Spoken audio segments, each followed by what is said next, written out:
केंद्रीय मंत्री जीतन राम मांझी निसरपुरा पहुंचे, जहां एक ही परिवार के 2 लोगों की हत्या कर दी गई थी और पीड़ित परिजनों से मुलाकात कर उन्हें ढाढ़स बंधाते हुए कहा कि आपके साथ इंसाफ होगा। इसके लिए हमें जो भी संघर्ष करना पड़े हम करेंगे। निसरपुरा से लौटकर सर्किट हाउस में केंद्रीय मंत्री जीतन राम मांझी ने कहा कि बहुत ही दुखद है, पुलिस की नेग्लिजेंसी की वजह से ये घटना घटी है।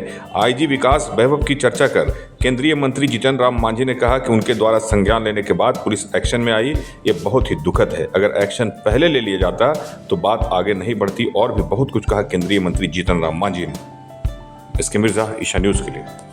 निसरपुरा गांव में दो हत्या की सूचना हमको मिली थी और आज समय निकाल करके हम उस गांव का भ्रमण किया।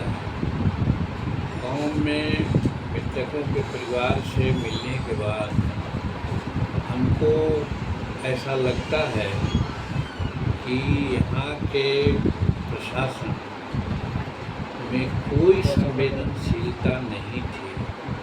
जब बार बार उनके परिवार सूचित कर रहे थे, मोबाइल दिखला रहे थे, उसके बाद वो कह रहा है कि हम तुम्हारी हत्या कर देंगे या करवा देंगे और उसकी सूचना डीएसपी को देने के बाद विश्वास नहीं किया पुलिस और फिर दोबारा घटना घट गई। और घटना घटने के बाद जब आईजी इंटरवेन किए तब फिर जो मुजरिम कहे जाते हैं सब लोगों ने सरेंडर किया। पकड़ा नहीं गया। 2, 4, 5 आदमियों का घर ध्वस्त करने की बात आई है, तब आया है। हमारा कहना है कि जो सरेंडर करता है, पुलिस की हिरासत में चल जाता है उन्हें जेल में, तो फिर उससे कोई बातें सामने नहीं आती है। हमने अभी डीजीपी से भी बात किया है कि जो लोग पकड़े गए हैं उनको रिमांड पर लेकर के पूछा जाए कि आखिर कौन सी परिस्थिति थी कि एक घटना नहीं 2 घटना घटाया गया और अभी भी वहाँ घर पर छत पर चढ़ करके रिवॉल्वर लहराता है और कहता है कि जो पैरविकार है, जो केस किया है, उसको भी हम नहीं छोड़ेंगे। लोग दहशत में हैं। हालांकि कि आईजी को हम धन्यवाद देते हैं कि आईजी ने इसकी नाजुकता को समझा है और उनके परिवार में 2, 3 अंगरक्षक दिया है। अभी भी बात हुई, एक आदमी हैं सुभाष नाम करके, उनकी पत्नी को एएनएम या जीएनएम में लखीसराय जाना है। अभी आदेश हुआ है कि वो अकेले नहीं जाएंगे, उनके साथ गार्ड जाएंगे। तो ये सब बात तो पुलिस कर रही है, लेकिन इसके पहले जो पुलिस थे, चाहे एसपी हो चाहे डीएसपी हो, उन लोगों ने काफ़ी कमजोरी दिखलाई है, जिसके चलते एकदम जिस प्रकार से 15/5 को हत्या हुई शिवम उर्फ गोलू की, और उसके बाद अगर हरकत में लोग आ जाते तो शायद मुन्ना कुमार की मृत्यु और हत्या को 7 जून को हुई नहीं हो पाती। तो इससे साफ होता है कि उसके परिवार गली गली जिलाधिकारियों के यहाँ सबको यहाँ जा कर के कहने का काम किया, लिखित दिया, मोबाइल पर बात है और उसके बाद वो लोग नहीं चेता। तो इसका मतलब है कि पुलिस की घोर लापरवाही, खास करके डीएसपी है जो दोषी में साइड बैठता है, उसी सब लीडर में आता है, उसके नकारात्मकता के चलते सारी बात हुई है।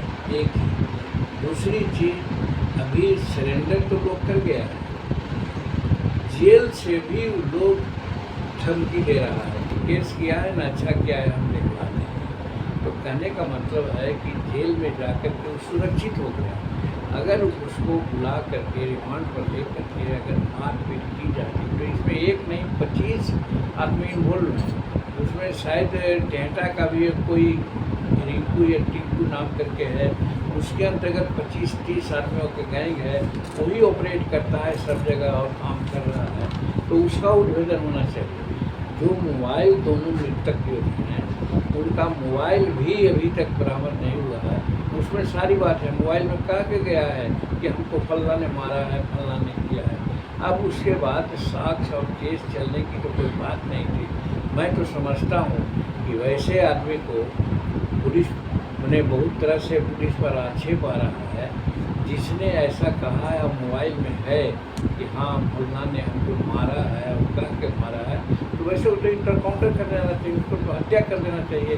तो पुलिस का तभी इस पर रहता है कुछ कि हाँ साहब उनका और है, और नहीं तो उनको घर में मेहमान ऐसा जाके जेल में रखना, खिलाना पिलाना और वहाँ से फिर हट कर से बात हुआ छूट के आएगा। तो हम समझते हैं गाँव में कोई जात के 15-20 घर हैं और 60-70 घर हैं, ज़्यादा जात के लोग जातीय वहाँ पर इस तरह की बातें चल रही है कि लगता है कि लोहड़ी लोगों को वहाँ रहने की बात नहीं होगी अगर एक्शन नहीं होगा तो इसीलिए हमने मांग किया है, अभी डीजीपी से भी बात किया है कि इसको सीरियसली देखना होगा, मोबाइल का प्रिंट आउट खोजना होगा और जिस परिस्थिति में पुलिस लोग को सूचना देने के बाद भी, लिखा पढ़ी में देने के बाद भी मिलने नहीं दिया उनके परिवार को और ये सब घटना घट गई। ये सब जाँच मैं तो ये कहता हूँ, ऐसे तो डीजीपी और आईजी दोनों ने कहा है कि सीरियस एक्शन लेते हैं। हम अभी 2-3 दिन कुछ नहीं बोलेंगे, 2-3 दिन के अंदर अगर सभ्यक बातें नहीं हुई और जो आदमी भागा हुआ है नहीं पकड़ा गया या जेल से धमकी आना नहीं बंद होगा, तो मैं यही कहूँगा कि इस घटना को सीआईडी चाहे सीबीआई से जांच हो, तभी ये मामला दूर तक के, आज नहीं दूर तक के मामला सच हो सकती है, और नहीं तो अन्य घटनाएँ घटती रहेगी, घटेगी। और फिर अभी चीफ सेक्रेटरी से बात करके मृतक परिवार के लोगों को उचित मुआवजा, उनके परिवार को नौकरी देने की बात भी हमने की है और मुख्यमंत्री ने डिप्टी सचिव ने कहा है कि हम निश्चित रूप में ये सब का प्रबंध करेंगे। तो मिला करके यही कहा जाएगा कि पुलिस की आक्रामकता के कारण ये घटना घटी है। एक घटना जब पहले घट गई थी, कोई संज्ञान लोग नहीं लिया था, तब दूसरी घटना घटी और दूसरी घटना के उपरांत जब कुछ आंदोलन हुआ, ऐसा हुआ तो सारी बात हुई। उसमें खास करके आईजी को मैं कहता हूँ कि आईजी की सक्रियता से कुछ काम हुआ है, वरना यहाँ का एसपी, डीएसपी वगैरह जितने भी लोग थे सब नकारापन के छाए में सब सो रहे थे।